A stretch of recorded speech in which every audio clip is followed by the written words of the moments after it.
हरे कृष्णा। राधे राधे सभी दर्शकों को प्रेम भरा नमस्कार। मित्रों, सोमवती अमावस्या पर देव वृक्षों को छूने का महत्व और चमत्कारी उपाय। हिंदू संस्कृति और सनातन धर्म में पेड़ पौधों को केवल पर्यावरण का हिस्सा नहीं माना गया है, बल्कि इन्हें देव वृक्ष कहकर साक्षात देवी देवताओं का स्वरूप माना गया है। शास्त्रों के अनुसार प्रकृति में मौजूद कई ऐसे दिव्य पेड़ पौधे हैं जो मनुष्य के जीवन में चल रही बड़ी से बड़ी परेशानियों को दूर करने की क्षमता रखते हैं। वेद पुराणों में भी इन चमत्कारी देव वृक्षों का विशेष उल्लेख मिलता है। इस बार आषाढ़ मास में पड़ने वाली सोमवती अमावस्या का महत्व कई गुना अधिक बढ़ गया है, क्योंकि इस पावन तिथि पर एक बेहद दुर्लभ संयोग बन रहा है। ज्योतिषीय मान्यताओं के अनुसार सोमवती अमावस्या के पवित्र दिन इन देव वृक्षों में स्वयं भगवान भोलेनाथ, माता पार्वती और त्रिदेव यानी ब्रह्मा, विष्णु, महेश का विशेष वास होता है। तंत्र और पुराणों के अनुसार स्वयं महादेव ने अपने परम भक्त रावण को इन देव वृक्षों की शक्तियों के बारे में बताया था कि यदि कोई व्यक्ति सोमवती अमावस्या के दिन सही समय और शुभ मुहूर्त में इन पेड़ों को पूरी श्रद्धा से छूकर आ जाता है तो उसके जीवन की जन्म जन्मांतर की गरीबी, दुख और कष्ट तत्काल समाप्त हो जाते हैं। इस पावन तिथि की सही शुरुआत और शुभ मुहूर्त के बारे में पंचांग के अनुसार जानना बेहद आवश्यक है।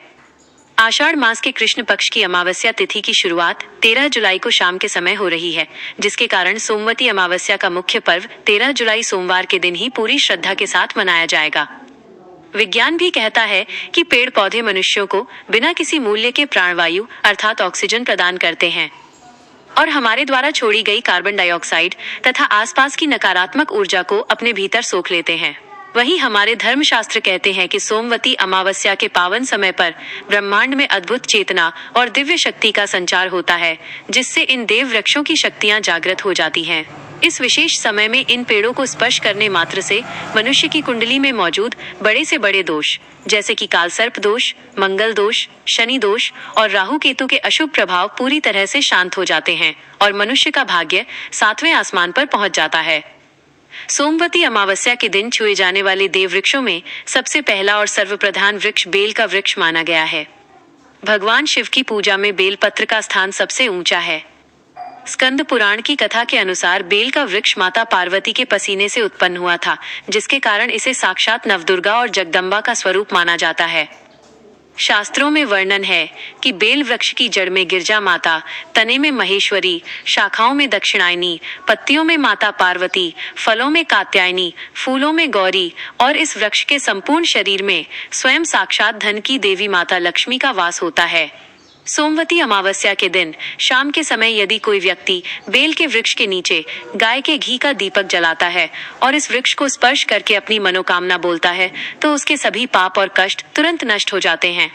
शास्त्रों में कहा गया है कि बेल वृक्ष का दर्शन और स्पर्श करना ही मनुष्य के अघोर पापों का नाश कर उसे धनवान, गुणवान और पराक्रमी बना देता है। दूसरा सबसे प्रभावशाली देव वृक्ष शमी का वृक्ष माना जाता है। शमी के पौधे को हमारे धर्म ग्रंथों में साक्षात मां जगदम्बा का स्वरूप कहा गया है। सोमवती अमावस्या के दिन संध्या काल में शमी के वृक्ष के नीचे धूप और दीप जलाने से जीवन के सभी बड़े संकट दूर हो जाते हैं। इसके साथ ही शमी की जड़ में थोड़ा सा कच्चा दूध अर्पित करने से मनुष्य को उत्तम स्वास्थ्य की प्राप्ति होती है। यदि घर का कोई सदस्य लंबे समय से गंभीर बीमारी से पीड़ित है तो सोमवती अमावस्या के दिन उस बीमार व्यक्ति के शरीर से 7 बार सिंदूर उतारकर शमी की जड़ में डाल देना चाहिए। इससे रोगों का नाश होता है। इस पवित्र दिन शमी के पेड़ को आदर पूर्वक छूकर अपनी मनोकामना कहने से दरिद्रता का समूल नाश हो जाता है और घर में सुख समृद्धि का वास होता है। तीसरा परम चमत्कारी वृक्ष पारिजात का वृक्ष माना जाता है, जिसे देव वृक्ष भी कहते हैं। पौराणिक कथाओं के अनुसार पारिजात वृक्ष की उत्पत्ति समुद्र मंथन के दौरान हुई थी, जिसे बाद में भगवान श्री कृष्ण मानव कल्याण के लिए स्वर्ग लोक से धरती पर लेकर आए थे। चूंकि माता लक्ष्मी भी समुद्र मंथन से प्रकट हुई थी, इसलिए पारिजात को माता लक्ष्मी का सहोदर और उनका स्वरूप माना जाता है। मान्यता है कि सोमवती अमावस्या के दिन पारिजात के वृक्ष को छूने मात्र से शरीर की सारी थकान, दर्द और मानसिक परेशानियां दूर हो जाती हैं। इस दिन पारिजात की जड़ में थोड़ा सा सिंदूर अर्पित कर घी का दीपक जलाने से और लक्ष्मी दोष तथा पितृदोष से मुक्ति की प्रार्थना करने से घर में धन की कभी कमी नहीं होती।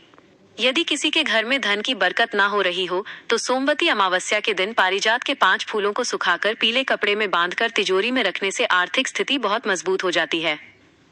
इन तीनों प्रमुख वृक्षों के अलावा हिंदू धर्म में पीपल का वृक्ष भी परम पूजनीय और सर्वशक्तिमान माना गया है। भगवान श्री कृष्ण ने गीता में स्वयं कहा है कि वृक्षों में मैं पीपल का वृक्ष हूँ। सोमवती अमावस्या के दिन पीपल के पेड़ के नीचे बैठकर नमः शिवाय मंत्र का जाप करना और वहां दीप जलाकर प्रणाम करना पितरों का आशीर्वाद दिलाता है और बंद किस्मत के ताले खोल देता है। परंतु ध्यान रखें कि पीपल के पेड़ के नीचे रात को कभी नहीं सोना चाहिए। इसी तरह वट वृक्ष यानी बरगद के पेड़ को भी शिव पार्वती का संयुक्त स्वरूप माना गया है, जिसकी परिक्रमा करने से महिलाओं को अखंड सौभाग्य का वरदान मिलता है। साथ ही औषधीय गुणों से भरपूर नीम के पेड़ को और शुभता के प्रतीक आम के पेड़ को भी इस दिन स्पर्श करना तथा इनके पत्तों को शिवलिंग पर अर्पित करना मनुष्य को निरोगी काया और सुख समृद्धि प्रदान करता है। इस प्रकार सोमवती अमावस्या के पावन दिन इन दिव्य वृक्षों की शरण में जाने से मनुष्य का जीवन पूरी तरह बदल जाता है। वीडियो अगर अच्छी लगी हो तो प्लीज़ मेरे चैनल को लाइक सब्सक्राइब करिएगा और कमेंट में राधे राधे लिखिएगा। वीडियो देखने के लिए बहुत बहुत धन्यवाद।